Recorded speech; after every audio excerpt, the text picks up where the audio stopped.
Welcome to the space where creators have aligned a positive and intellectual collab of open minds. For sharing and learning from one another, it's a vibe. ReadswithRosa podcast on the mic. Subscribe, educator spitting bars. I guess you didn't know, multifaceted and humble, taking off life goals. The classroom is my comfort zone where I plant and sow seeds of knowledge, compassion, empathy, and hope.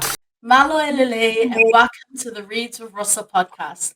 I'm so excited to introduce today's guest.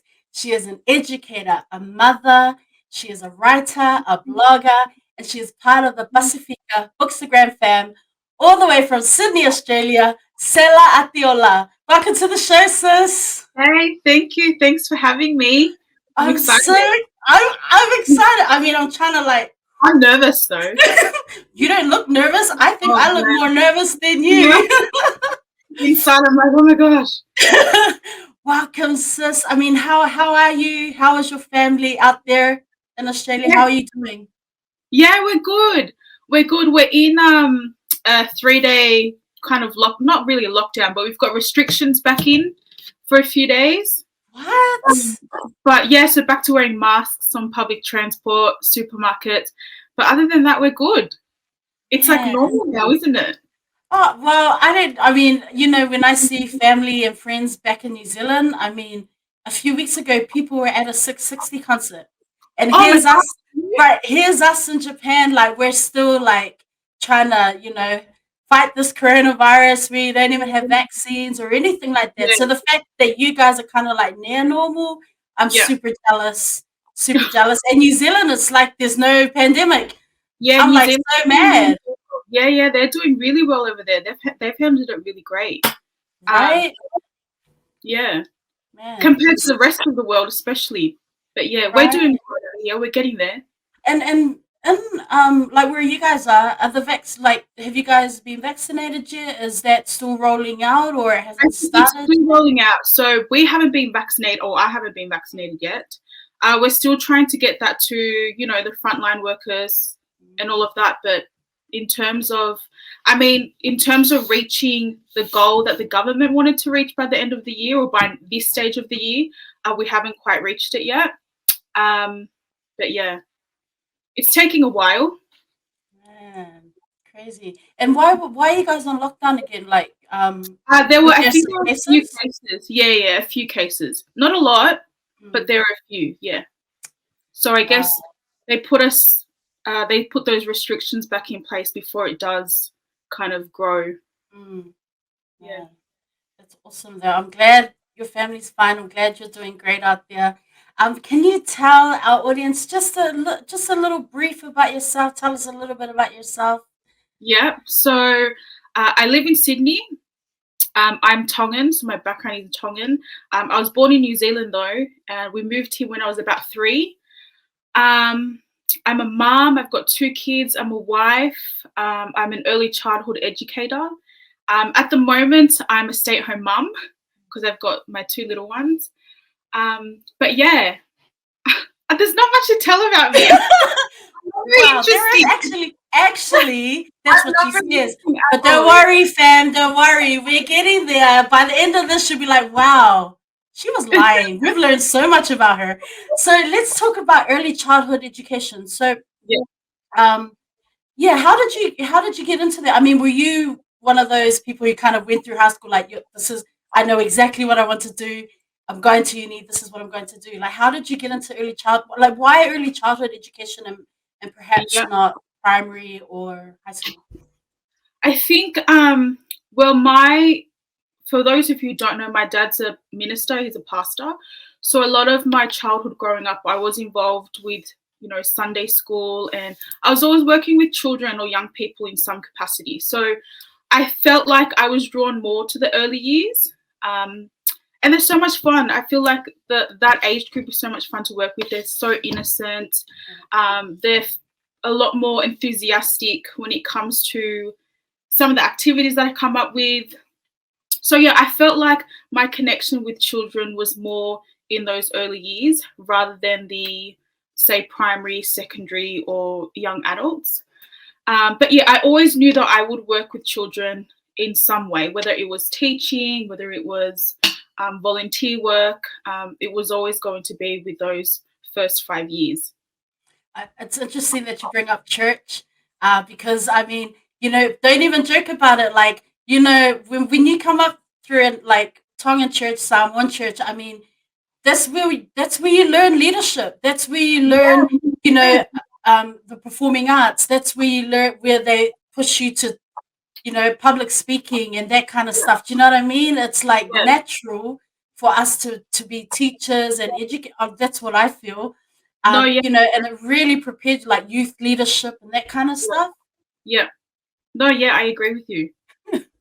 Um, when your dad's the pastor, you kind of get thrown into a lot of things without kind of offering. They just volunteer for you. So ministers' children. What was that like for you growing up? I mean, obviously, no doubt you had to take on more of a leadership role as one of the minister's kids, but at times did you feel like, this is a bit overwhelming, I kind of need to step away, I need my space? Or was it just something that you kind of took in stride and thought, no, I'm all good?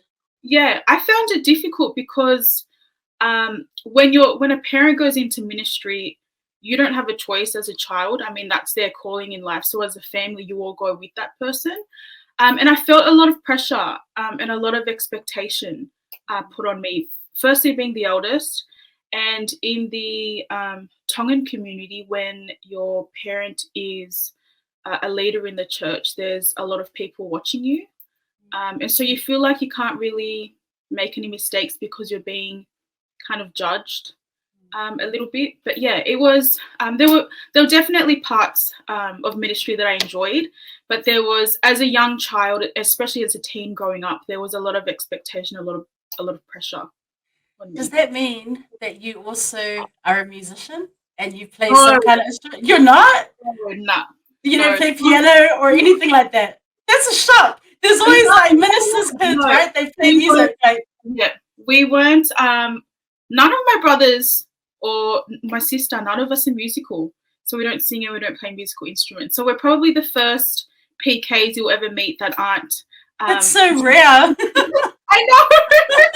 I'm like, what? No, that's so weird. Oh wow. So then, of course, I guess you get into early childhood education. Did you see a lot of other educators, in the area of early childhood education that looked like you? Or again, was it rare to see like Pasifika faces or educators of color? Like, what was it like for you? For me, in Sydney's quite multicultural, and there are a lot of Pacific Islanders who are early childhood educators, and there are a lot of Pacific Islanders who are teachers, especially in Sydney. I'm not sure about anywhere else in the country, but it is very common here in Sydney to see educators, which is good, which is great. Wow! Because I know growing up when I was younger, there weren't a lot of teachers that looked like me or that I could relate to, especially because I grew up in a lot of smaller communities. When my dad was ordained, we moved out of the city when I was 8, and I grew up in towns where 100% of the time we were the only Pacific Islanders, and maybe 90% of the time we were the only children of color. So growing up, it was rare because of the environment I was in. But in Sydney, it's really common now to see educators that look like me. So then, as a young child coming through, living in these small communities, who were your role models? Like, okay, so I mean, do you remember that you had a favorite? Did you have a favorite teacher, or was it like, how were you maneuvering through like school, like in regards to like, okay, we're like perhaps the only brown kids here. Yeah. Like, who were your role models? Like, where was that? Just like obvious? Was that from church, or perhaps you had a favorite teacher? Or my role models were definitely my parents. I mean, I had a really difficult time, like those primary years and some of high school, because towards the end of high school, I went to school in the city. But yeah, growing up, it was really difficult because there were no teachers that looked like me. There were no other students that looked like me. So a lot of the time I looked up to my parents for guidance, and I don't really feel like I related to my teachers. Yeah, it was difficult. I found it really difficult. And I got a lot of questions about, my skin color. Yeah, I was going to say, like, what kind of, like, how were kids interacting with you? Because I can imagine in small communities, let alone being in Australia, Yeah. like, were there, did you come across, like, now thinking back, there was some racist comments, like, back in the day, or definitely. And ignorance? my parents were aware of it too. I experienced racism growing up, 100%. And yeah, looking back now, racism, when you're experiencing it as a child, it is quite traumatic. It's something that sticks with you all the way up until you're an adult, and you don't realize it until you kind of sit back and think about your experiences growing up. But yeah, I definitely experienced racism growing up, and that's why I say that it was kind of difficult growing up. I didn't really have children that looked like me in my class, so there weren't peers that I could relate to, and my teachers didn't look like me, which is why I say I kind of really looked up to my parents and kind of leaned on them for guidance. What about representation in terms of what you were learning in class, coming through high school or primary school, even like books? Like, do you remember books in your classroom? Do you remember the types of things you were learning in different classes? Does any of that kind of like bring back memories? When I was in primary school in like the late 90s, early 2000s.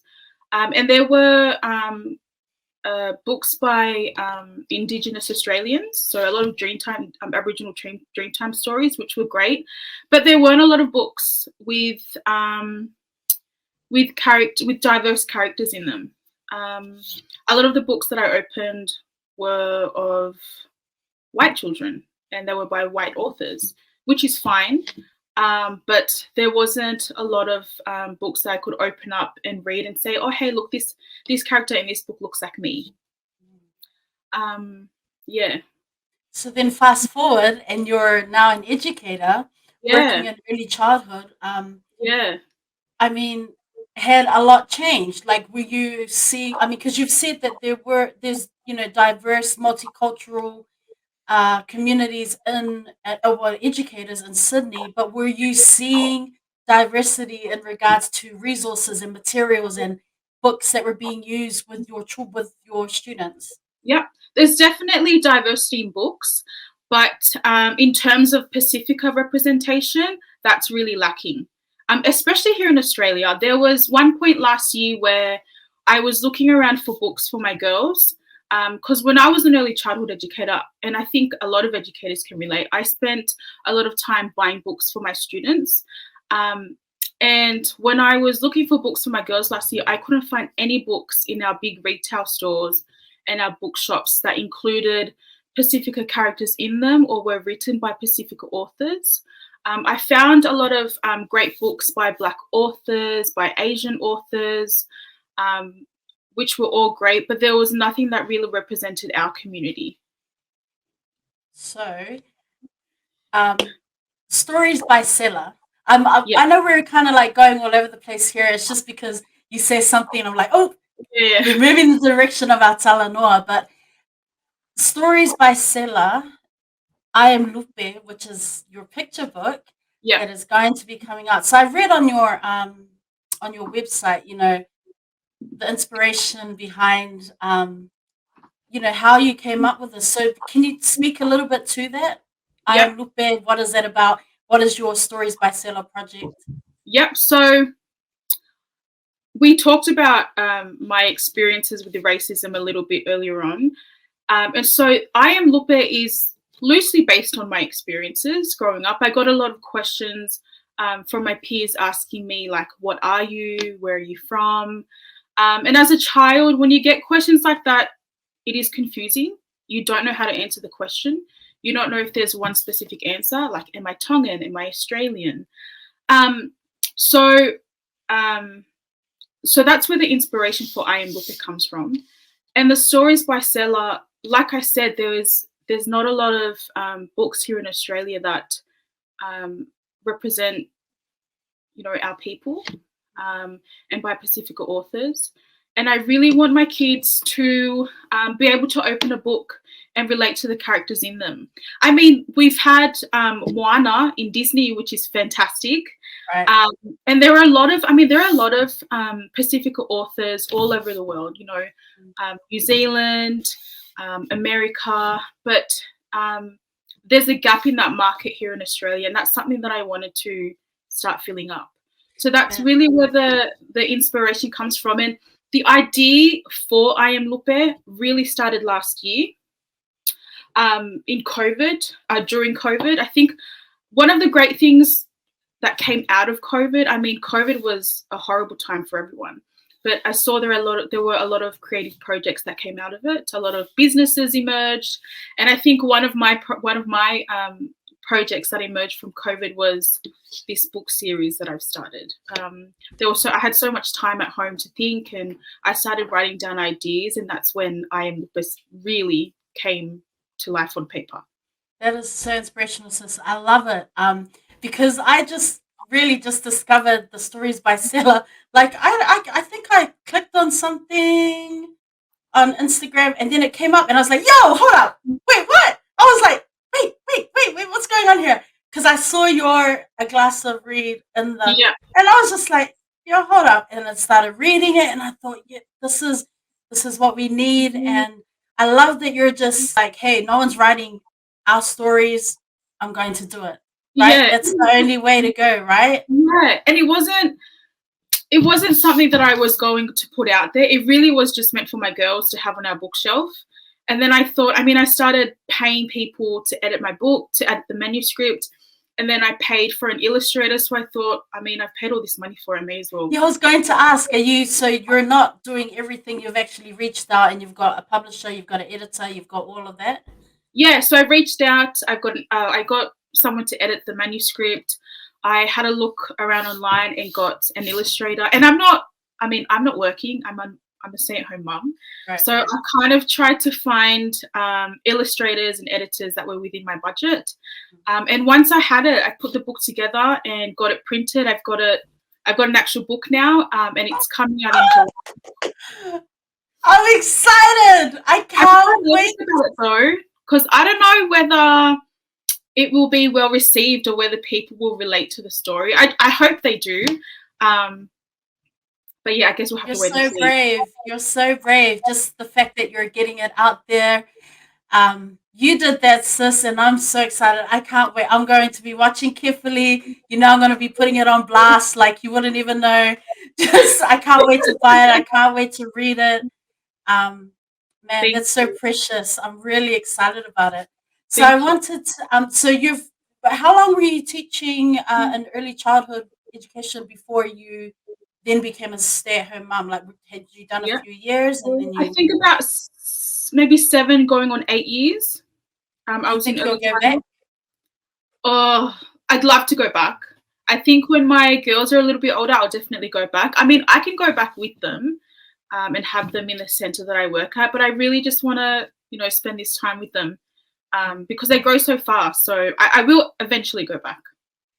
So for those listening, Sela, she has a website, aglassofread.com, which I will be, I'll be posting on the bio here and linking it. She's also a blogger, right? So she has this website and she does a bit of writing on there as well. And there was one article that was super powerful.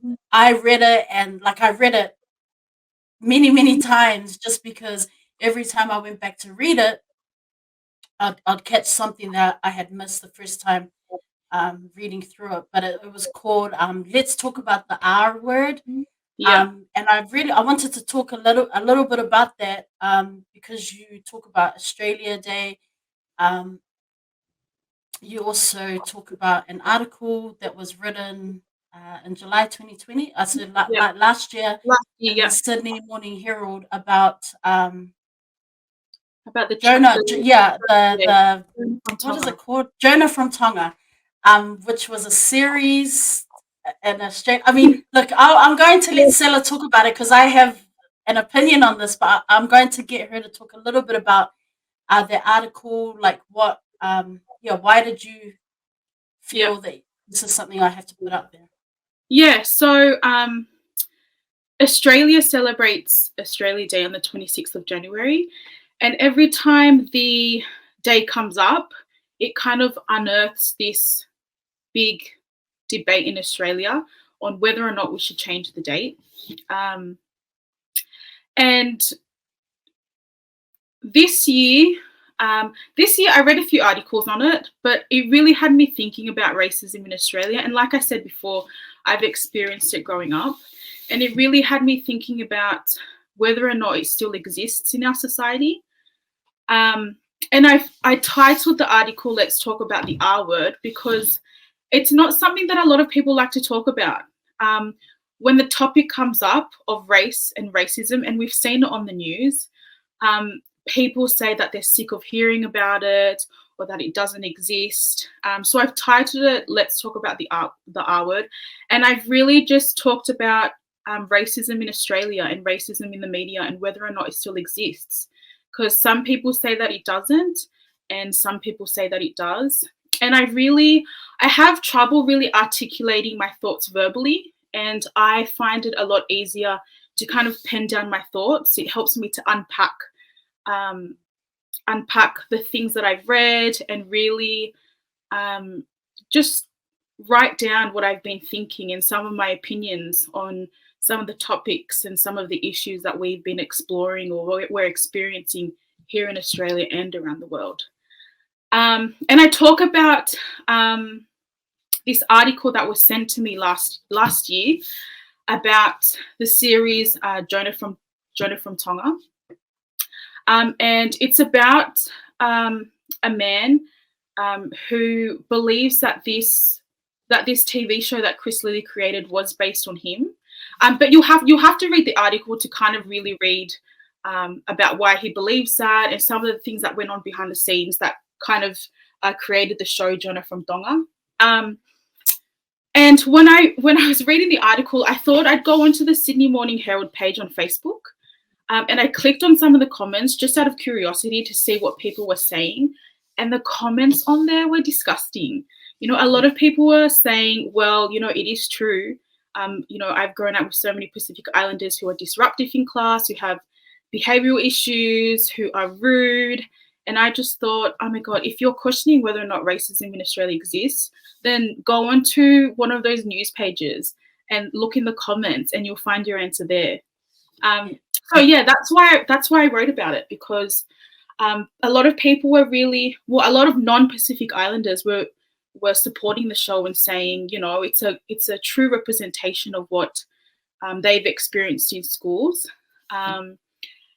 And yeah, some people were saying it wasn't Chris Lilly's intention to, to highlight this in a bad, negative way. They were saying that Chris Lilly, have you seen his work? Yeah, I was just going to say, because people argue for him and they stand up for him and say it was not his intention. However, this is the same guy who a few years before that series, he was like doing blackface. He was pretending to be an African American rapper, and he puts out and you say this in the article, in your writing, he put out a song where he's like dropping the N-word. Like, I'm like, here's the thing. Like, I know that Jonah from Tonga, it played on New Zealand television. And I have to say, I'm probably one of the rare people that watched it. And I didn't find it funny. I was super offended by it. I was like, who is this white guy, this white middle-aged dude? Like, how is this even funny? I mean, the fact, like, when you're talking about these comment sections, like, I'm a huge rugby league fan, just to kind of like I'll talk about this. I'm a huge rugby league fan. And, every year there is a debate about the pronunciation of our Pasifika players. And so there's this Aaron Mullen. Yeah, Mole? Erin Mole, or I can't I remember her remember. last name, but she's Yeah. one of the commentate presenters on the league, one of the league programs. And I guess some people called her out.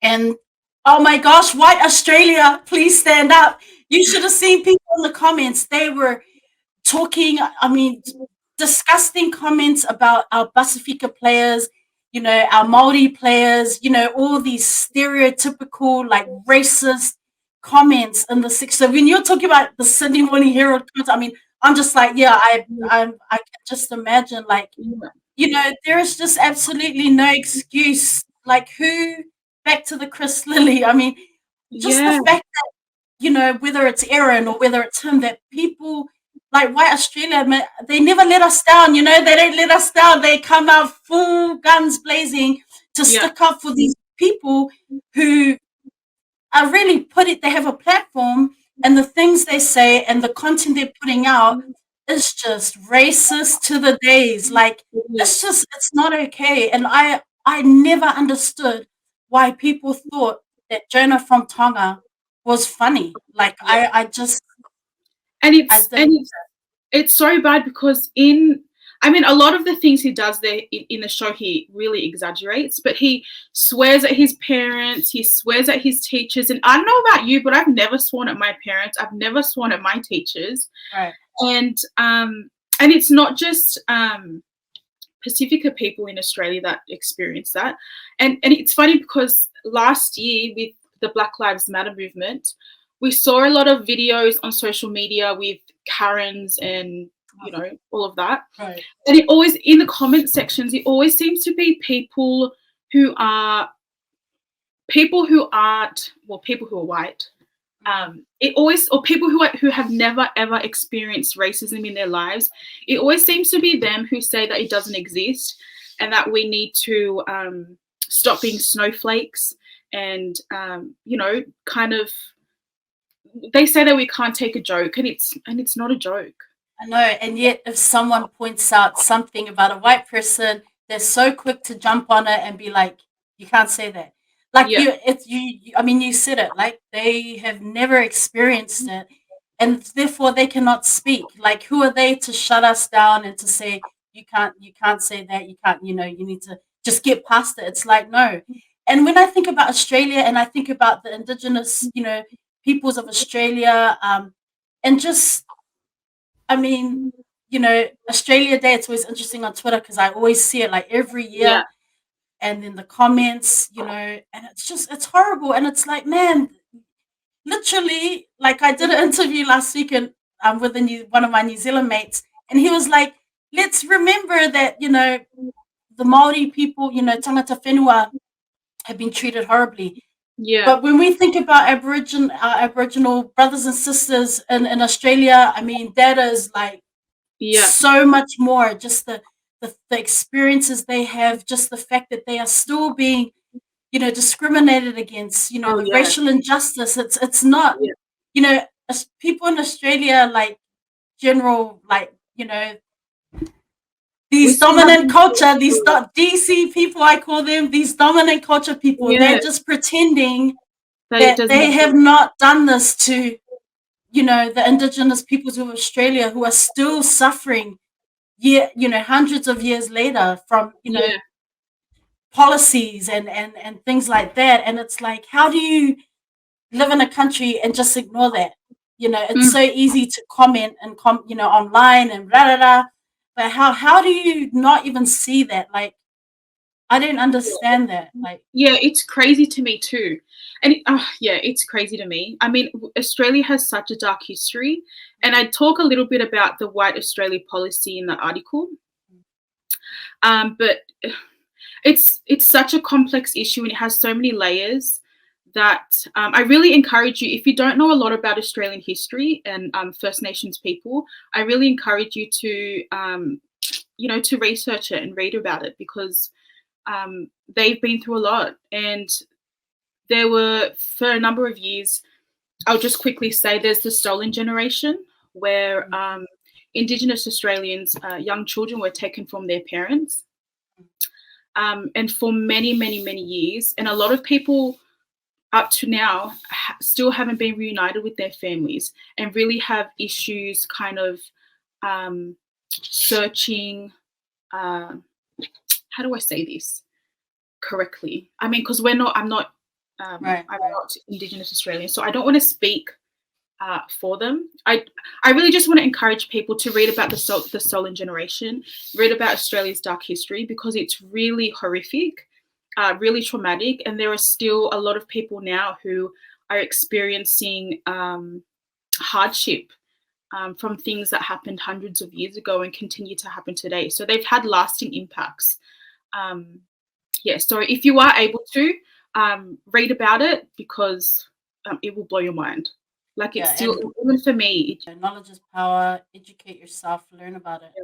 I mean, here in we used to have at our school. Well, not since COVID started, we had to kind of shut down our morning program. So we used to have this morning sharing program where teachers would go and share music. So every time they called me up, like I'm so serious. I signed up about 4 or 5 times throughout the year because I would play like, you know, our Pasifika music. Like I took it as an opportunity to share Pasifika and New Zealand Maori music. Yeah. But there was, I think it was around Australia Day when some people, they went and they were like, today is Australia Day, rah rah rah, and then they played this like really like DC song, and I was super offended. Like, okay, it's Australia Day, and you chose to play that song and not something more like from to represent the Indigenous peoples. Yeah. And it's just like you just come across those people, man. They're just like oblivious. It's like really I didn't even know, man. I'm like, what? Of all things, you chose to highlight that about Australia Day. I was like livid. I was like, but because I'm like, I guess it's none of my business. That's their opportunity to share. But I was livid, man. I was like, being a hater. I was like, how dare they? Australia. I mean, I'll say this. I'm so lucky to be living in Australia. I mean, there's so many opportunities here for me, my family. This is home for me, and a lot of the people you'll meet here are lovely, are great.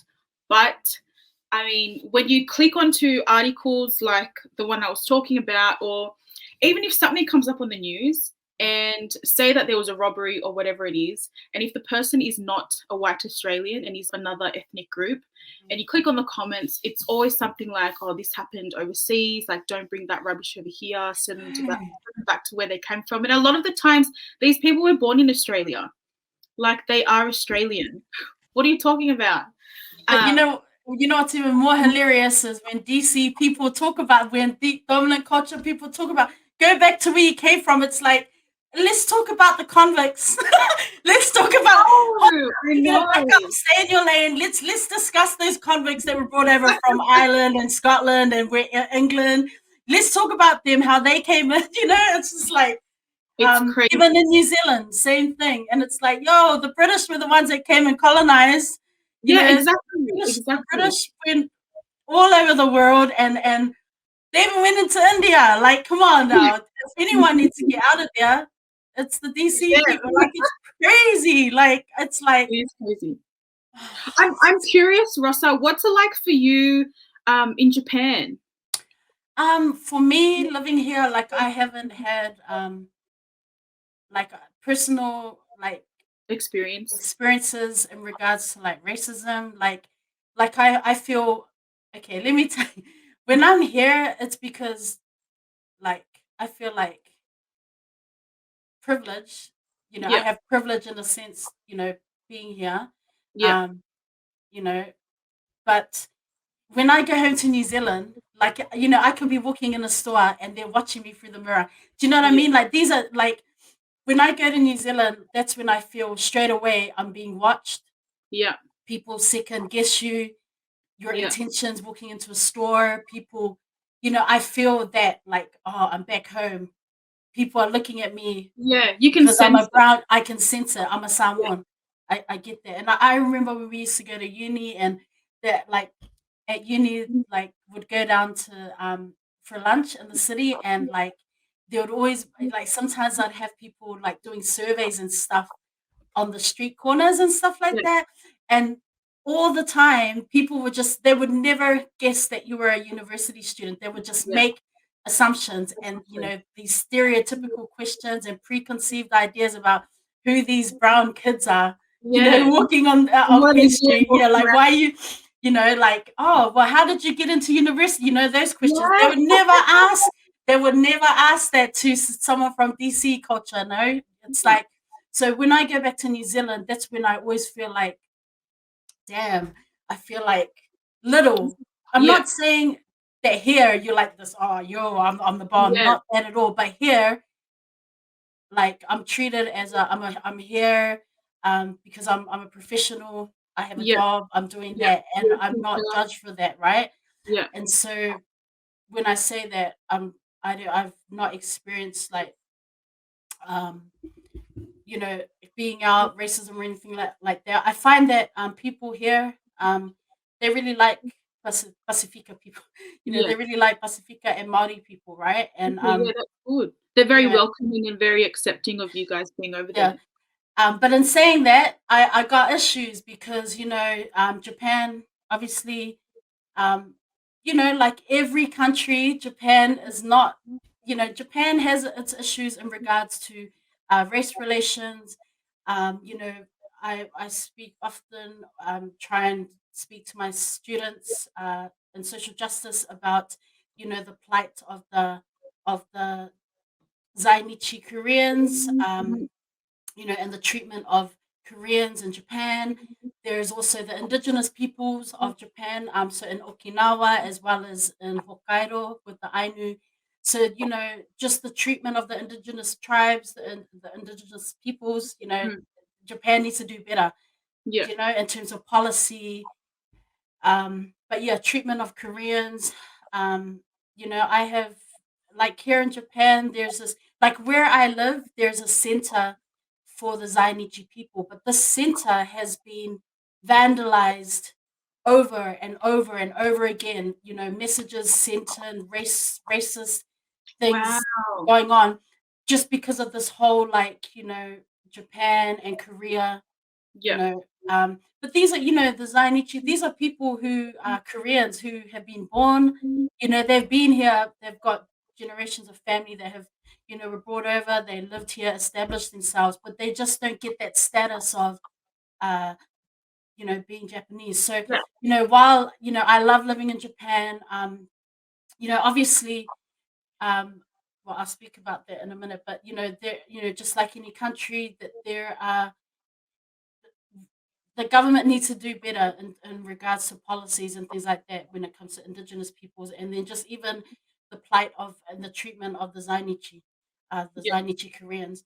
In terms of being an educator here, um, I work at an international school, and I work with people who have, educators who have traveled all over the world. To teach in international schools, and this is my first international school. So coming Mm. from teaching in a public school, um, like, I've come into this place where people talk a lot about privilege, but for me growing up, like, I wasn't privileged like that. Do you know what I Yeah. mean? Like, it's a Yeah. privilege for me to be here, and I Yeah. understand, as an able-bodied woman, I get that. Yeah. I also have privileges, but I also don't, and it's really difficult for me to um, relate to how they talk about privilege when I definitely didn't. I wasn't like, I was, I grew up, in a family where my parents were working all the time. Just trying to make ends meet. Like many of the island families. And so, and then, yeah, you know, they speak of our students as having privilege, but for me, I put that right to the side because I feel like, you know, our students, they come from families, because, some of the students, they move because of the parents' businesses, right? And I feel like, okay, you can't hold that privilege against them, I guess is what I'm trying to say, right? Yeah. Yeah. But for me, I really just try and look at my students and go, well, these are teenagers. Yes, their parents do this job and they have this business and whatnot. But I don't think that kind of dictates them, like kind of looking at them and saying, Yeah. okay, I have this particular student in front of me, how am I going to build their rapport and Yeah. trust with those students? So it's a real complex situation where a lot Yeah. of the times when people talk about privilege, and I just have to be quiet because I don't understand privilege Yeah. in regards to money and all that, because I don't Yeah. come from that. And Yes. so when I'm in discussions and everything, I speak from, I'm a Pacific Islander, I'm a Samoan, and my Yeah. parents, were working class. Yeah. A lot of the teachers are like middle class. They Yeah. come from that, and it's a struggle for me to like No, understand. yeah, But said. being a person of color as an educator there, it's challenging. It's Yeah. challenging because again, um, people are bringing experiences with them, DC culture experiences, and especially right, in education, since the socio-political climate last year, educators all over the world, educational institutions, this whole idea of becoming anti-racist educators, and looking Yeah. at these systemic policies and the roots of these policies with embedded so deeply within a lot of these international schools. There's a Yeah. lot of work that needs to be done, and I tell you, it's been a really difficult year for me. Like I've had a couple of meltdowns. I'm just Yeah. really trying to struggle with coming to terms with sharing stories about my experiences as an educator, let alone a Pacific Islander coming Yeah. through schools and things like that. I know. Let me stop. No, This is no, no. but it's just real complex. It's been a huge eye-opening learning experience. I teach social justice, so there Yeah. have been very many deep and meaningful conversations with my grade 11 students. I Yeah. mean, they are so brave. They are advocates for social justice. They are activists. Yeah. They are, I just, it's important to amplify their voices, and not always hold privilege over the top of their heads. Like, you Yeah. can't talk of privilege. And it's like, no, they're still young women, students of color, who are still looking for ways to speak on such issues, Yeah. you know, racial injustices and things like that, when there's no space. So, they're trying to find their way. I'm trying to create those spaces. And Yeah. anyways, that was my long story, but Japan. My bad, sis. My bad. And it's so important because that's a step towards combating racism. Is you need to start with children. You start with our young people in schools, with our students, so that they go out into society and they have the tools and the knowledge to be able to do that. Absolutely. And sis, like, I mean, you will know this. I mean, as an educator yourself, a lot of people I've heard, I'm not there yet. I'm Yeah. not there yet. And I'm like, as educators, and I've said this many times in every like episode, as educators, we have to really put aside our biases and our unconscious biases, and Yeah. we need to put our feelings aside. We can't be Yeah. getting all up in our feelings, because students should be at the center of all the learning, their Yeah. well-being and their needs. And so when people say to me, I'm not there yet, meaning DC people say, I don't want to talk about racism because I'm not comfortable. I don't want Yeah. to talk about anti-racism because that sounds racist itself. When they're Yeah. throwing all these like concepts and these buzzwords at me, and I'm like, well, when you're saying you're not there yet, then you're not a lifetime learner. You're not a lifelong Yeah. learner. We're meant Yeah. to be lifelong learners that are meant to evolve and develop and grow.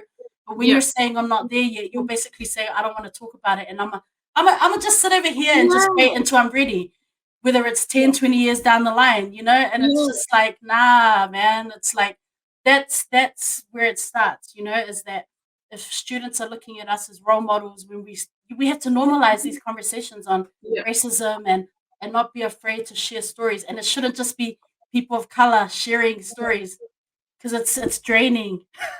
It's really exhausting. It's Very. overwhelming. It's like, sis, it's too much. But I wanted to talk about, actually, I wanted to just throw in some random questions for you here. Yeah. Just if someone wrote a book about your life, what would it be called? Or what would you want the book to be called? It'd probably be called boring, but Whatever. oh, what would my book be called? Yeah, like if you could write a book. The highs and lows of Sela. I can see that. Yeah. I can see that. Because yeah, my lows, I feel like my lows have been low and my highs have been high. Yeah. Maybe one day. One day. One day we'll see. We'll see. It's all good. Recommend a Tongan dish. So, I know there's some yummy Tongan dishes and Tongan food out there. See, not even I know, but if you had to, if people are curious and like, what are some Tongan delicacies? What are some delicious Tongan food that I should look up online? What would you say?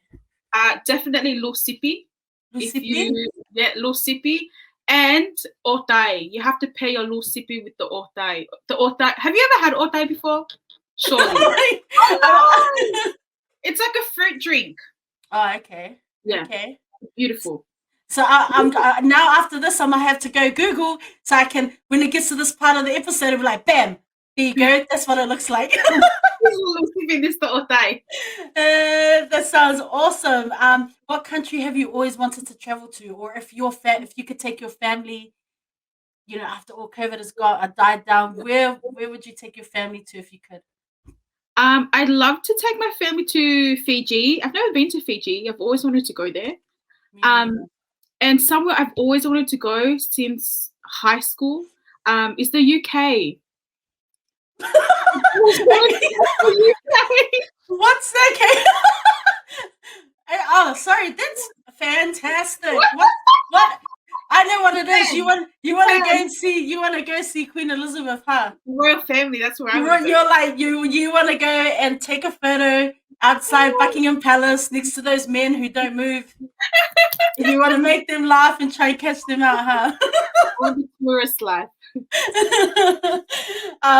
So how are you the same or different from your parents? So thinking about characteristics and like traits. How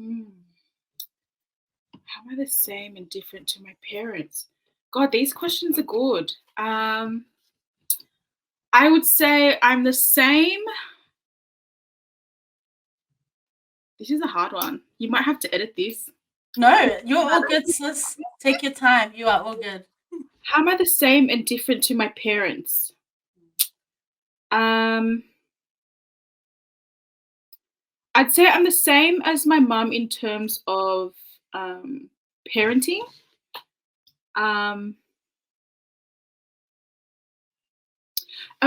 My siblings always say to me that I've turned into my mum.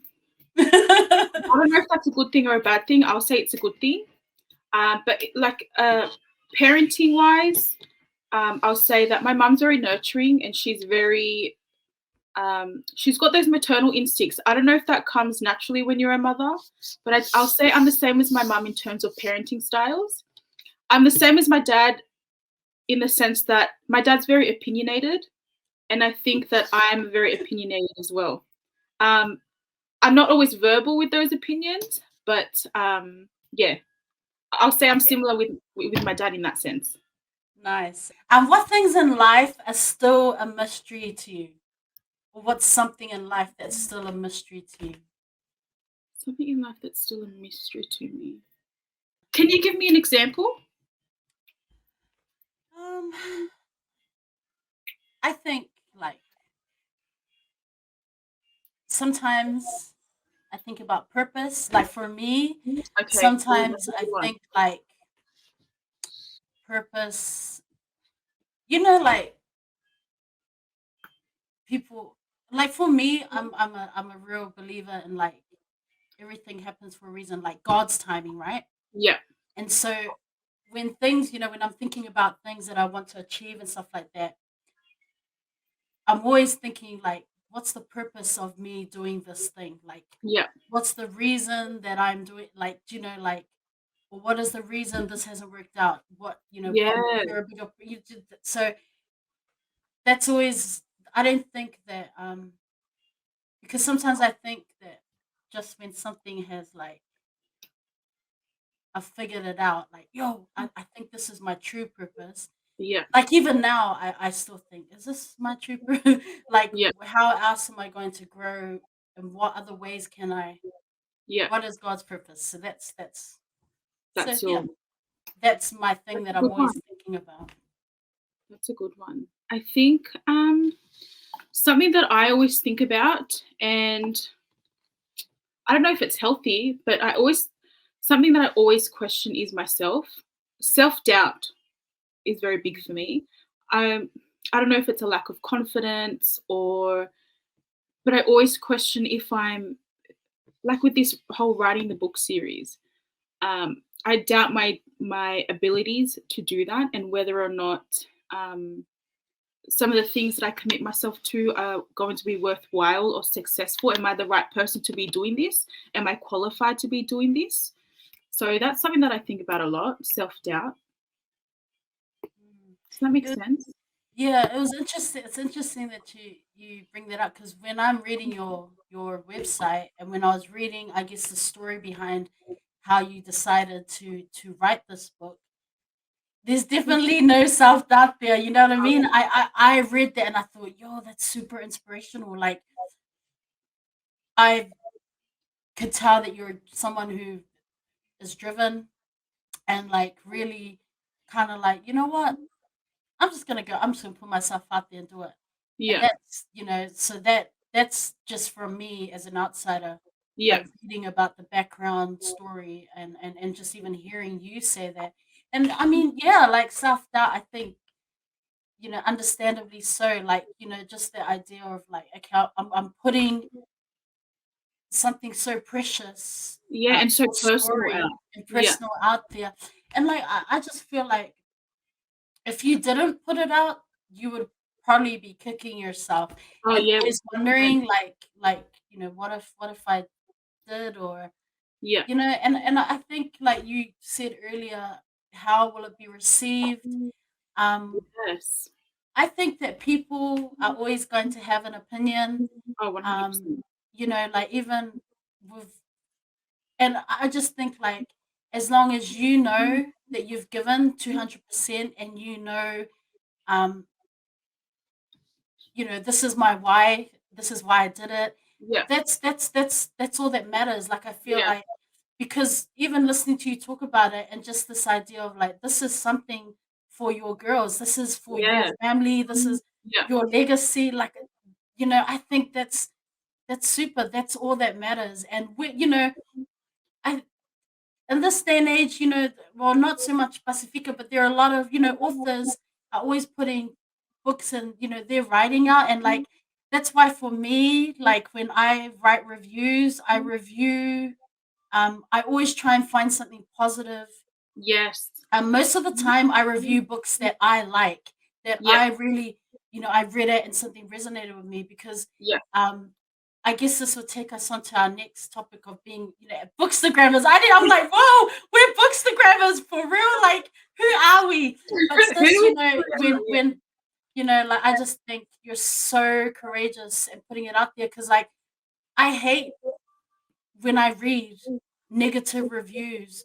If someone says they don't like something, that makes me want to read the book more. And yeah, because I think, when I hear you say stuff, I'm like, yo, that actually, it makes sense, because I think of the blood, the sweat, the tears. Tear yeah, dramatic, I know, but I feel like, I think of all the emotions and the courage that it takes a writer and author to just put something out there. Like, that is super inspirational to me.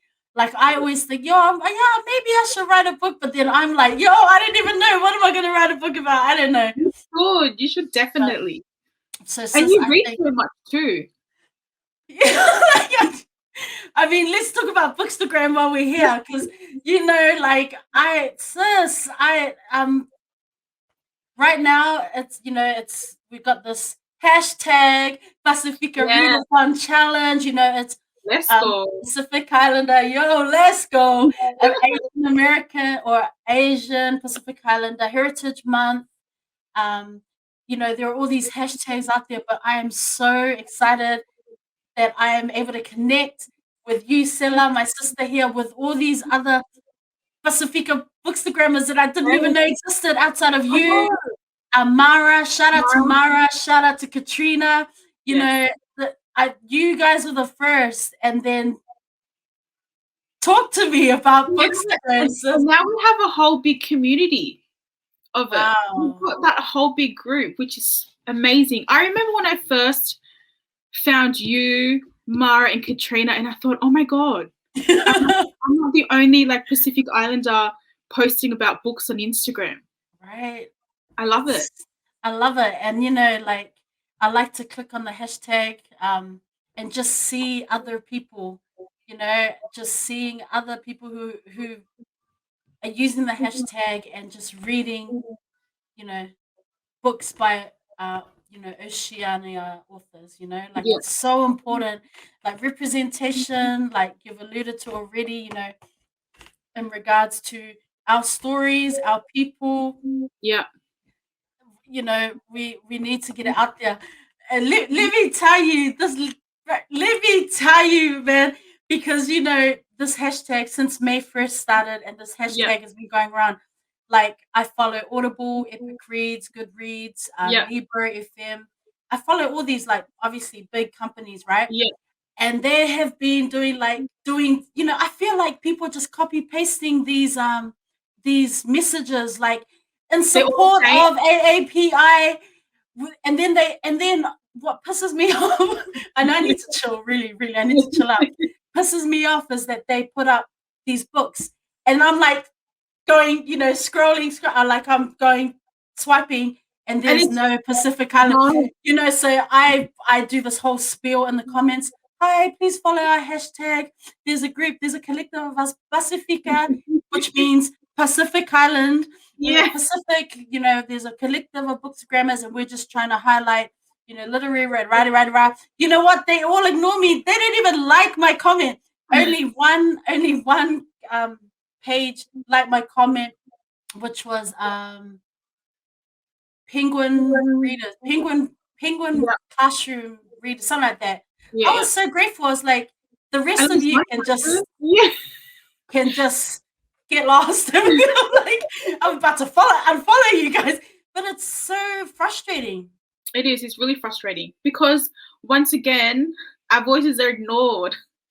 Like, but for real. Yeah, it's frustrating because there are so many books out there by Pacific authors. Yes. And they're never highlighted anywhere. They don't even do the work. Month that's like a whole month dedicated to this, and you never see anything up there. It's so frustrating, and I'm like, oh, because I get it. They're just putting out the popular books, but I'm like, I'm sure there are people in your company getting paid mega money. Like, do your damn job. I'm like, do your job, man. Like, come on. It cannot be difficult to do a search and find that there are, Pasifika authors out there. I mean, we think about, we've got Witi Ihemaira, Albert Wentz. These people have been writing for years, I mean, come on. Like, I don't even know. Seriously. I just can't. I just can't with these people. I'm curious, what got you into starting your Bookstagram? Oh, like basically, it was for my students. Like, it wasn't for them. It was getting information for them. Yeah. That makes sense. I started following like all our favorite authors and things like that. Yeah. And I would find really cool things on their pages, and then I'll tell my students, you got to check out this Bookstagram account. Check out this person, check out this author, or there's a new book dropping soon. So like just things like that to get students interested. And then of course, because I run the middle school book council at school. Oh, nice. So, I would like, in the beginning, I was taking photos and posting what the girls were reading on my Bookstagram, and then getting, and then tagging authors so that they could see. And it was cool. It was super cool. But I think with COVID and everything, with the whole social distancing, we were not able to do so many things this school year. But yeah, that's why I started my Bookstagram. And initially, like for me personally, because I'm not really a writer, or I don't really consider myself a writer at all. I was Anyone writing. can be a writer. I You don't know, tell man. on us, so we I know. don't, but I was initially I was writing 5 word review. No, what are 10 word reviews? 10 word reviews because I had no intention. The page was just to get information for my students and post Yeah, the stuff that we're doing. And then I started reading, and I thought, yo, maybe I need to post a review or two. yeah, So I your just wrote reviews are 10 word reviews, 10 words. That's it. But then when Jason Reynolds and Dr. Abram Kendi, when their book Stamped, when it dropped last year, yeah, I was like, yo, I cannot do this in 10 in 10 words. words. Even Michelle Obama's book, like I think she was probably one of the first reviews I wrote when I was going on and on and on. But that's what happened. And then when the pandemic started, I just decided, okay, when I read a really good book, I'm just gonna post it. And I didn't care if people didn't like what I read. I didn't even care if they didn't like my reviews. It's not about that. I'm just Yeah, kind of like it's putting myself kind out of there. yeah. No, you write amazing reviews though. They're really detailed. I love your reviews. Well, that's Oh, the thing thank about you. Bookstagram though. It really is a personal blog. And a lot of the times you're not, well, for me, even with my blog, A Glass of Red, a lot of the times it's not for people to read. It's me kind of penning down my thoughts and kind of unpacking, unpacking really what my thoughts are on a topic or a book I've read. But yeah, that's what Bookstagram is. It really is a personal blog where you're writing about the things that you enjoyed in a book. I'm glad you said it like that because now I'm like, yo, okay, that's a different way to look at it. Because yeah, Yeah, I'm usually just like, I love reading, what other people write as well. But like I said, like I've put books. I've actually posted about books on my Bookstagram that I've just said, man, I read so many negative reviews about this book, but yeah, it was not going to stop me at all because I just think, like I said, I think about the author and yeah, just the courage it takes to put, whether it's real or it's a fictional piece. yeah. Like I just think, one day I might have the courage to just be like, yo, I'm just gonna do this. But for Yes. now, I'm just gonna be like, yeah, let me just Let me just read and review it. let me just read and review it. Do you read to your daughters? I do, yeah. And Um, what are they like? What do you like reading to them? I mean, I read to them like I would read to my preschool students. Mm, My little one isn't really interested though. mm. She kind of like looks at the book and then she walks away. I've got, I've got a 3, almost 4-year-old now, so Yeah, she's into it. She loves kind of not necessarily reading. She likes to flick through the pages. mm. Um, but yeah, I read to them, and it's That's really important awesome. that you read to your kids too, especially at Yeah. this age. I Um, think, yeah, definitely. Like, some people, um, like friends in New Zealand, they're like, they always comment or ask about, books for some of their kids. And yeah, like for me, like I know that, people like to say it's super important to hold a book, to actually yeah, physically hold a book in your hands. But I think, especially in this time that we're living, that sometimes that's not, people like maybe kids can't get to the library to do that. And so, I'm a huge advocate for audiobooks. Like I'm yeah. just like, a lot of my students got into audiobooks this year because, you know, it was just so difficult to get their hands on books. So, and they're enjoying it. But, if they get sick of it, they'll go back to the library and and I think that, if you're just any type of reading, I think is it's all good. Like, because And audiobooks, sometimes, yeah, no, yeah, go, go go. ahead, go ahead. No, I was gonna say, audiobooks are also great if you're a parent and you can't just sit down and read the book. Like if you are cleaning or if you're doing something, you can have Yeah, it playing. yeah, So you're not sitting down in one spot. You can still do what you need to do and listen to the. Well, if not even just not for parents. I mean, for right. anyone. Absolutely. If you got tasks to complete, you can listen to the audiobook. I agree with you. Like I will clean and have. I'm sure my neighbors are like, "What on earth?" It's just audiobook It's just blasting, and not it's music, it's the yeah. audiobook. Well, it's mostly music, but when I'm listening to a good audiobook and I can't stop, I'm like, Yeah. "Yo, I'm cleaning and doing that." But you know, when I tell my my students, their parents, we have conferences, and when the parents always want to ask, what kind of book should I be buying? You know, they want to really get their kids into reading.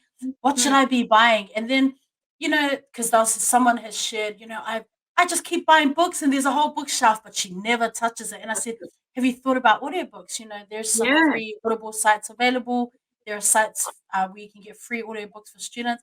So I give them some links, and then they'll come back and say, oh, you know, wow, never thought about listening, but we listen to it together. So it's a way where they can practice their English, but they can see their daughters enjoying it.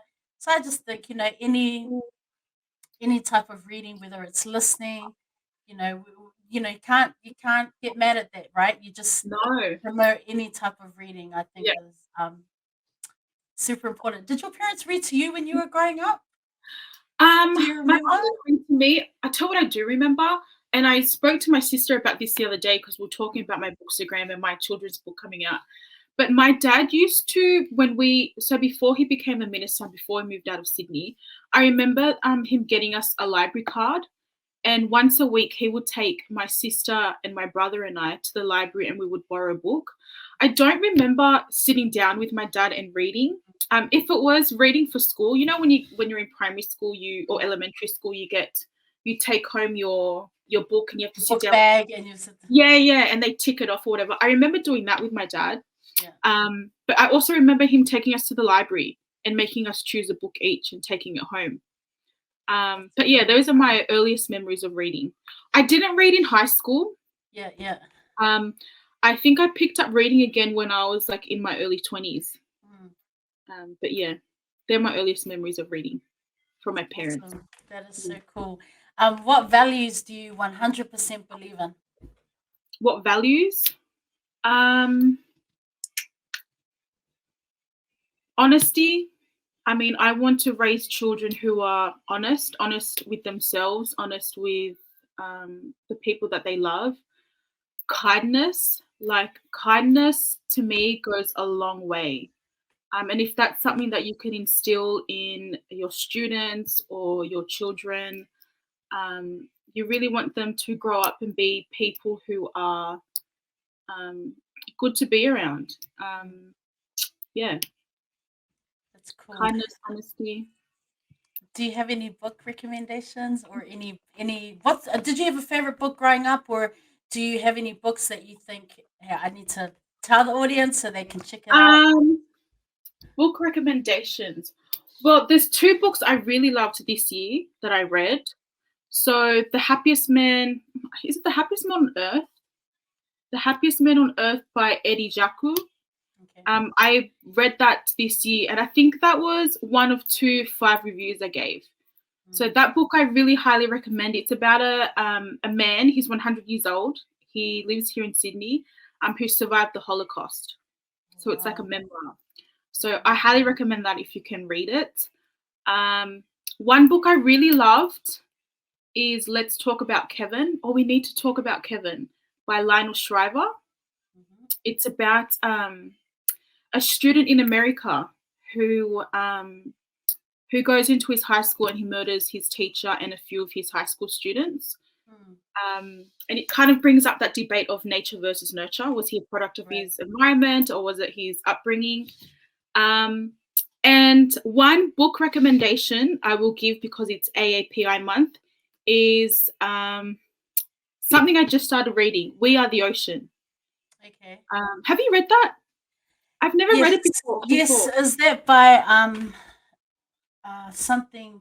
Ebele Hau'ofa, is that how you I don't. Yeah, that's a Tongan author, right? Yeah, Fiji and Tongan. Fiji. So that book, I try to get it and it doesn't deliver here. And I'm trying to look for it online to read it, which is why it wasn't in my selection. But tell us a little bit more. Well, it's like a collection of some of his essays, and one of the chapters I'm reading is Our Sea of Islands. Let me go. I have to go back and check if that's what the chapter is called, Our Sea of Islands. But if you can read that book, read it. He's such a great writer. One of our great Pasifika writers, I think. I think so. So yeah, they're probably, was that 3 book recommendations? Yeah, that's all good. Those are my 3. Yeah, and I'm gonna do some research on the books after this.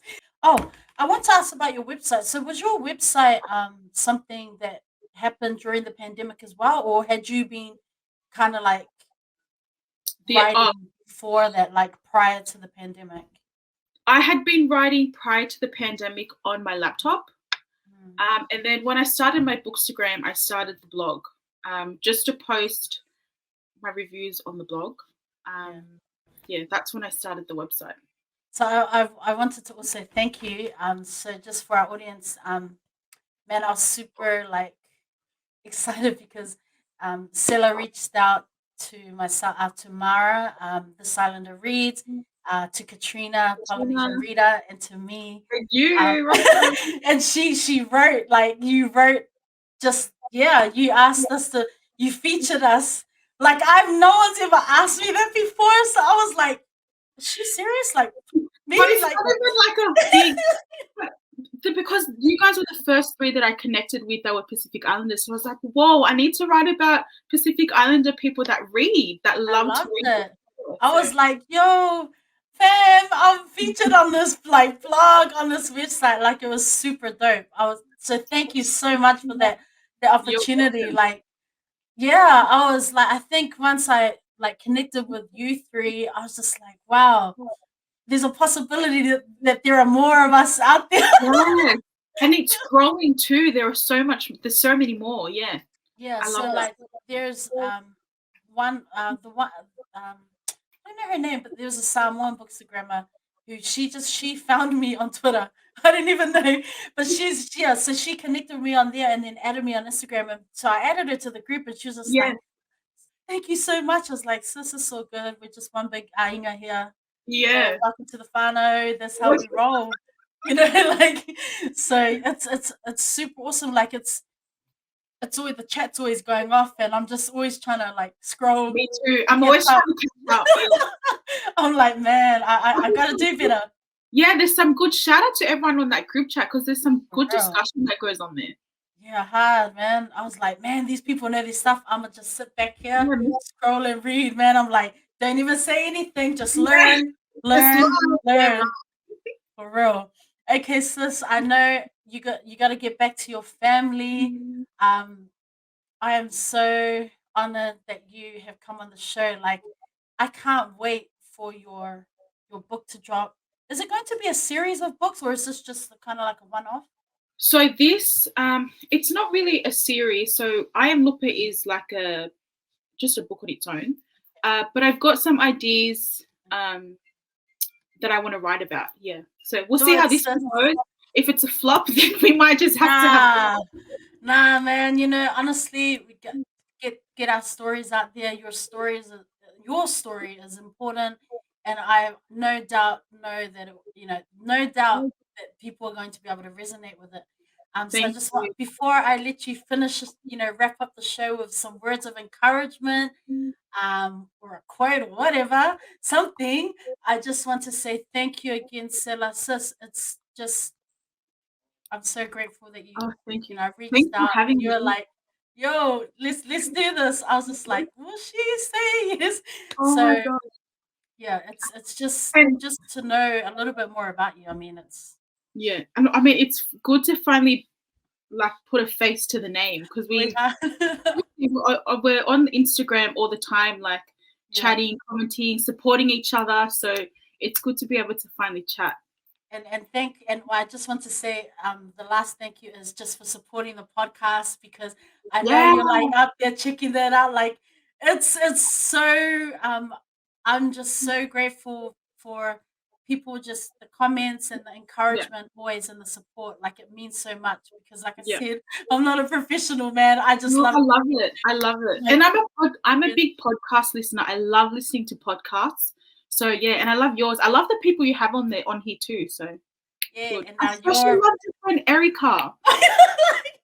The chat with Erica. If you can watch the chat with Erica, I mean, and the others, but Erica, that one I really loved that one. That's how we are. Like, I'm no jokes. That's how we are at school. Like, It's hilarious. That's Oh, just Rosa, before we wrap up, can I just say, after that chat with Erica, I actually clicked on her Instagram page, and she did a TED Talk. Yes. And in that TED Talk, she talks about that question, what are you? And that's in my book as well. So when I listened to that TED Talk and she talks about her experiences, she went into like a library and someone asked her, what are you? Because they were confused about her cultural background. Yeah, absolutely. Yeah. Oh, I'm glad. Okay. I will, she'll see this when it comes out, but I will, when I see her on Monday, I'm gonna let her know that you're a fan, that you checked it out, something she said resonated with you, that you watched it, appreciate it. So I'll hand it over to you just to drop some words of wisdom, Words of encouragement. Damn, the pressure. My words of encouragement will probably be to not hold back. If there is something that you've got your mind set on or something that you really want to achieve, like for me with my book writing series, go for it. You'll have moments where you'll have self-doubt and you'll think, oh my God, am I the right person to do this? But yeah, they're my words of encouragement, is to go for it. Don't let your, that little voice in your head telling you that you can't do it, stop you from doing that or set you back. Go all in. Yeah. There's the mic drop.